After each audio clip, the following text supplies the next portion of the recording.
Mabadiliko ya tabia ya nchi yanasababishwa na shughuli za kila siku za kibinadamu na sababu za kiasili kama vile volcanic eruption na zingine.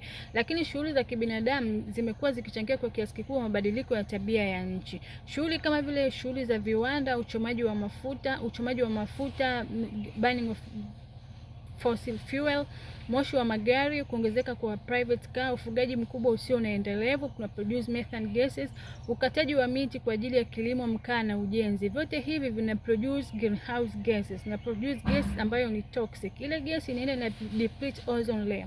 Ozone layer ni something like a blanket ambayo inazuia miale ya jua isipitilize direct kwenye uso wa dunia. Kisha deplete ile ozone layer, tunapata direct sunlight penetration. Ndipo tunaweza kupata madhara yatokanayo na mabadiliko ya tabia ya nchi kama vile ukame, mafuriko, na pisha kutokea ukame au mafuriko tunashindwa kulima, tunashindwa kutabiria wakati gani tulime, wakati gani tusilime.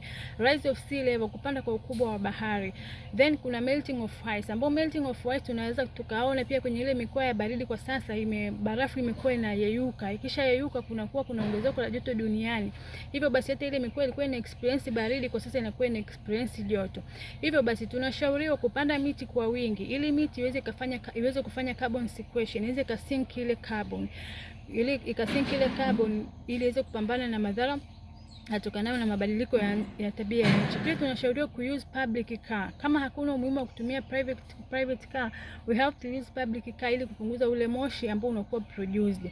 Then tunatakiwa to use nishati mbadala, kutumia nishati mbadala kama vile solar energy, wind energy. Hizo zinasaidia kufanya nini? Kukabiliana na madhara yatokanayo na mabadiliko ya tabia ya nchi, kwa sababu ya tunajua uchomaji wa burning of fossil fuel inasababisha ile kuendelea kuproduce kwa gases ambazo ni toxic. Hivyo basi tutunze mazingira ili kupambana na athari zinazotokana na mabadiliko ya tabia ya nchi. Thank you.